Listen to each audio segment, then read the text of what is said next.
Viva Voz, com Vera Magalhães.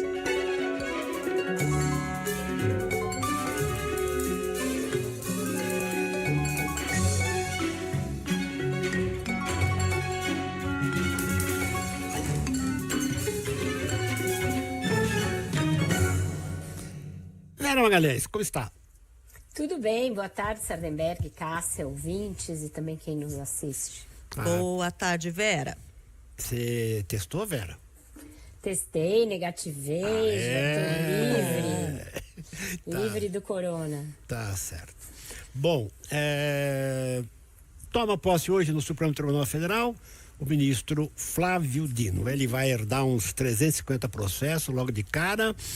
Mas a questão não é a quantidade, é os temas que são os temas que ele vai ter que tratar, o que ele pode, o que ele não vai poder tratar. O que nós temos, Vera?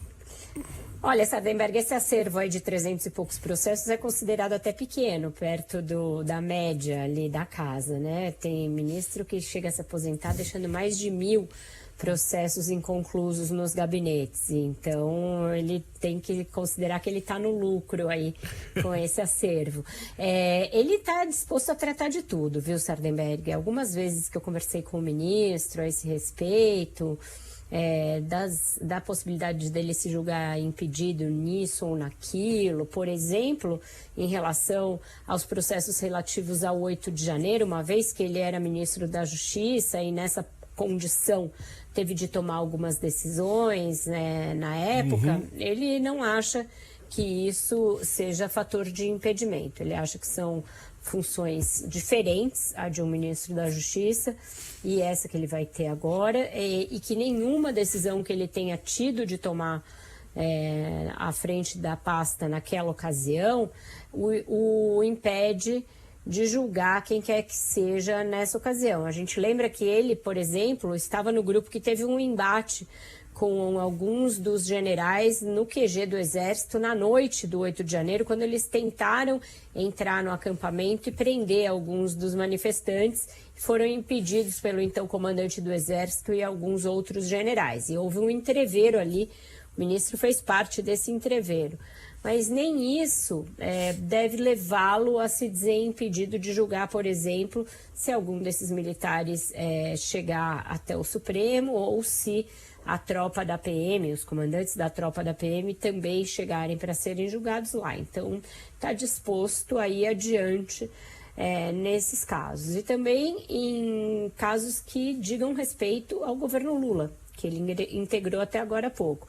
Ele não estava no Palácio, não acha que, por exemplo, decisões da equipe econômica ele seria impedido de julgar, de avaliar, ou mesmo questão relativa aos povos indígenas, a questão da demarcação de terras indígenas está lá, deverá voltar ao Supremo, agora que existe um impasse instaurado. Então, o ministro está chegando disposto a tudo, disposto a julgar todos os processos que aparecerem, também não vai fazer ali como se a sua vida de político não tivesse acontecido, convidou vários políticos a estarem presentes à sua posse, deverá ser uma posse bastante concorrida, e como ele não vai fazer festa depois, aquele hábito que existe de uma festa regada à bebida e que vai até tarde da noite, ele evitou, não quis fazer. Não. Oi? Não vai ter a festa? Vai ter uma missa. Vai ter a festa. No lugar vai ter uma missa. Vai ter só uma missa, Muita gente não deve ter gostado dessa troca, mas foi a troca porque que eu achei bom, achei legal, porque tem umas festas aí que fazem em Brasília que, nossa, mistura juiz, advogado, réu de processos, e aí não fica bom não, né? Essas festas de posse de ministro do Supremo são um clássico dessa mistureba aí que você falou. Na do Cristiano Zanin, por exemplo, que eu cobri, tava todo... Eu lembro, você foi listando ali as categorias, eu fui dando check mental aqui, né, porque tava todo esse pessoal lá, estavam procuradores, estava o Gonê, que era, na época, candidato à Procuradoria-Geral da República, estava o Messias, que era candidato ao ministro do Supremo, Então estava todo mundo e confraternizando numa boa. É comum isso em festas em Brasília, mas nessas festas de posse de ministros do Supremo é mais comum ainda. O Dino preferiu evitar, também porque essas festas normalmente são pagas por alguma associação ligada aos magistrados. Pior ainda, né? Às vezes são financiadas por empresas, né? Não. Geralmente, as que eu me lembro e as que eu vi são financiadas pela AMB ou pela AJUF, que são a Associação dos Magistrados Brasileiros ou a Associação de Juízes Federais. Não me lembro, pode ter que ser que tenha havido mais remotamente de empresas, mas assim não. Mas aqueles seminários, essas coisas a que eles vão, tem vários que têm patrocínio de empresa. Mas isso que às vezes é no exterior. Geralmente por entidades de classe, faz um rachuncho ali de várias dessas associações de magistrados. Mas mesmo assim ele quis evitar, então aquela sessão de cumprimentos deverá se estender ad eternum, porque a do Cristiano Zanin já terminou depois das 10 da noite. E essa deverá ser mais longa ainda. Tem umas coisas em Brasília que são horríveis, né?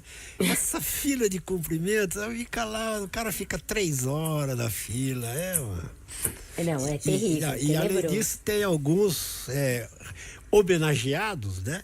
Que não. Porque aí chega lá como vai, querido, prazer em vê-lo, tira foto e tal, demora um tempão cada um, né? Agora, são 900 convidados. Você imagina se cada um resolver apertar a mão do ministro depois. E falar alguma coisinha, né? Nossa. 2 minutos cada um, 2, 19, então, 18, o céu é o limite. 1.800 minutos. E ele conta caos, faz piada, o céu é o limite para o horário. Agora, Vera, deixa eu te falar outro assunto. Ele tem 55 anos, né, o Flávio Dino.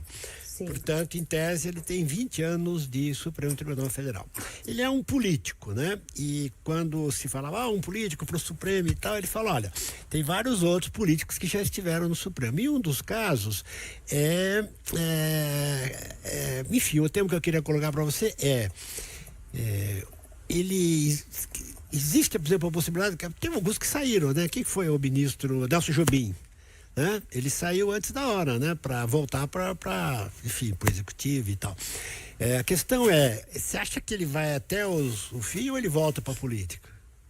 Isso é o grande segredo de Fátima, o Sardenberg, porque os políticos juram que ele está ali só fazendo um pit stop para voltar e ser, inclusive, candidato à presidência da República. Alguns tentaram usar esse argumento, inclusive, para dissuadir o Lula de indicá-lo. Petistas fizeram isso porque diziam que ele viria como candidato contra algum candidato do PT. Ele nega de pé junto, mas é isso. No ordenamento jurídico hoje, da maneira como nada o impede de fazer esse caminho de volta, de continuar rodando a porta giratória ali. Ele pode fazer isso. Tem várias propostas que mudam ali, enfim, regras para nomeação de ministros, tempo de permanência, tempo de mandato, etc, etc. Mas nada indica que elas vão passar e nada indica que vão pegar o ministro, porque pode aprovar regras que valham para quem entrar daqui por diante. Então, por enquanto, ele totalmente vai poder ficar. Essa porta à sua disposição. É isso. Tá certo. Vera Magalhães, obrigado, Vera. Até. Até mais. Obrigada, Até mais, Vera. Tchau, tchau.